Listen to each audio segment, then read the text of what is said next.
अस्सलाम वालेकुम, कैसे हैं आप सब। तो आज हम स्टार्ट करने जा रहे हैं एक्सरसाइज 2C का क्वेश्चन नंबर 1। तो मेरे पास ये बुक 3 है जिसको हम D3 भी बोलते हैं और उसका ये अपडेटेड 7th एडिशन यानी न्यू एडिशन मेरे पास मौजूद है। तो इस न्यू एडिशन का ये चैप्टर नंबर 2 चल रहा है। मैंने इस चैप्टर के नेम से एक सेपरेट प्लेलिस्ट बना दी हुई है, उसका लिंक भी नीचे डिस्क्रिप्शन में दे दिया है ताकि आपको इस चैप्टर से रिलेटेड तमाम सोल्यूशंस एक ही जगह पर आसानी से मिल सकें। इसके अलावा आपको डिस्क्रिप्शन में मेरे सोशल अकाउंट यानी मेरी फेसबुक प्रोफाइल और इंस्टाग्राम प्रोफाइल का लिंक भी मिल जाएगा। आप इन्हीं अकाउंट्स के थ्रू अपने क्वेश्चंस को, सजेशंस को मुझ तक भी पहुंचा सकते हैं। तो आइए स्टार्ट कर लेते हैं क्वेश्चन नंबर 1 को। मैंने क्वेश्चन नंबर 1 को नीचे नोट डाउन कर लिया है, हम वहीं से इसको रीड करेंगे, समझेंगे और फिर सॉल्व करेंगे।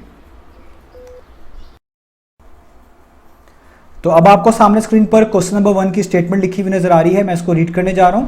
यहाँ पे लिखा हुआ है Javeria needs to buy a camera. Javeria एक कैमरा खरीदना चाहती हैं। दैट कॉस्ट, जिसकी कीमत है, आगे डॉलर का सिंबल है, ये करेंसी का नेम है। इसका पूरा नाम होता है यूनाइटेड स्टेट्स डॉलर और उसको रिप्रेजेंट किया जाता है इस सिंबल के साथ। आगे 59 लिखा हुआ है तो आप मिलाकर पढ़ेंगे $59। यानी जवेरिया जो है एक कैमरा खरीदना चाहती हैं जिसकी कीमत डॉलर्स के अंदर बताई गई है, जो कि कितनी है, $59। आगे लिखा हुआ है if the exchange rate for the rupee. आगे आपको एक्सचेंज रेट बताया जा रहा है रुपी के लिए। रुपी के लिए का मतलब है कि अगर आपके पास कोई और करेंसी हो तो उसको एक्सचेंज करके कितने रुपीस आपको मिलेंगे, कितने पैसे आपको मिलेंगे, वो बताया जा रहा है, उसी को बोलते हैं एक्सचेंज रेट। तो एक्सचेंज रेट का जनरल मीनिंग भी आपको पता होना चाहिए। एक्सचेंज रेट का मीनिंग होता है कि जब भी आप किसी एक करेंसी की प्राइस को, एक करेंसी की वैल्यू को किसी दूसरी करेंसी में एक्सप्रेस करते हैं तो तब आप उसी चीज को एक्सचेंज रेट बोलते हैं। और यही एक्सचेंज रेट सबसे ज्यादा हेल्पफुल होता है जब आपने किसी एक अमाउंट को जो किसी एक खास करेंसी में आपके पास अवेलेबल हो, आपने उसको ट्रेड करना हो, एक्सचेंज करना हो, कन्वर्ट करवाना हो किसी और करेंसी में, तो यही एक्सचेंज रेट आपको हेल्प करता है। तो एक्सचेंज रेट का मतलब होता है कि जब आप किसी एक करेंसी की वैल्यू को, प्राइस को किसी दूसरी करेंसी की वैल्यू या प्राइस में एक्सप्रेस कर पाते हैं, उसी को आप एक्सचेंज रेट बोल रहे होते हैं। तो यहां पे आपको जो एक्सचेंज रेट बताया जा रहा है फॉर द रुपी, इसका मतलब यही लिया जाएगा कि अगर आपके पास कोई और करेंसी मौजूद हो और आप उसको एक्सचेंज करवाएं तो कितने रुपीस आपको मिलेंगे। तो बेसिकली उस करेंसी का ये एक्सचेंज रेट है रुपी के लिहाज से। तो अब आपने देखना है कि यहाँ पे exchange rate of the rupee कितना बताया हुआ है। वो बताया हुआ है इस 263 पीकेआर को पढ़ेंगे पाकिस्तानी रुपीस, यानी 263 पाकिस्तानी रुपीस।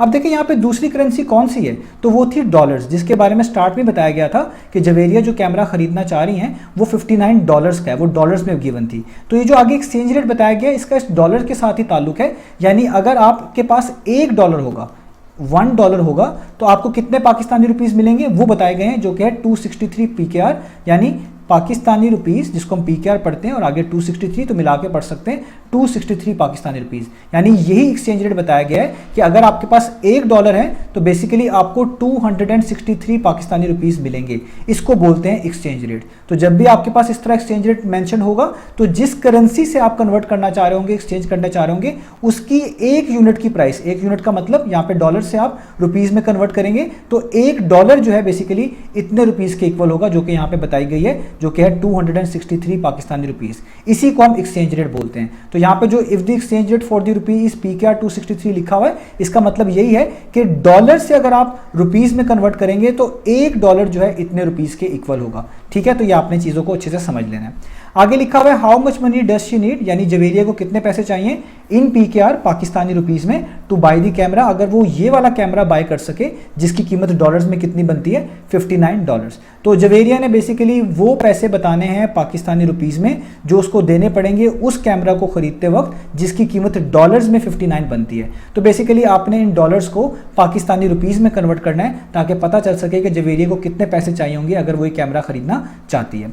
तो सोल्यूशन स्टार्ट करते हैं। तो हम गिवन डाटा से स्टार्ट करेंगे कि हमें इस कैमरा की कॉस्ट प्राइस बताई गई है डॉलर्स के अंदर, वही हम यहाँ पे मेंशन करेंगे। तो हम यहाँ पे लिखेंगे कॉस्ट प्राइस ऑफ कैमरा, ये जो कैमरा है, इन यूएसडी। यूएसडी का क्या मतलब होता है, यूनाइटेड स्टेट्स डॉलर, जिसको रिप्रेजेंट किस तरह करते हैं, जो ऊपर भी लिखा गया $59 इस सिंबल के साथ। तो कैमरा की जो कॉस्ट प्राइस है वो कितनी है, $59।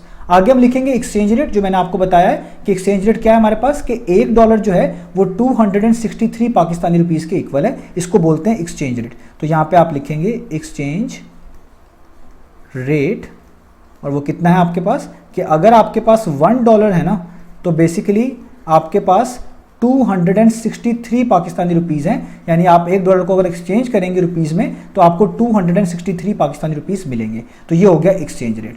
अब आपने क्या करना है, आपने बस इस कैमरा की प्राइस को जो कि डॉलर्स में गिवन है PKR में कन्वर्ट करनी है, ताकि आपको पता चल जाए कि जवेरिया को कितने पैसे देने पड़ेंगे इस कैमरा को बाय करने के लिए। तो बेसिकली आपने कन्वर्जन क्या करनी है, आपने बेसिकली डॉलर से कन्वर्ट करना है PKR में। डॉलर से कहाँ पे आना है, PKR में, पाकिस्तानी रुपीज़ में कन्वर्ट करना है।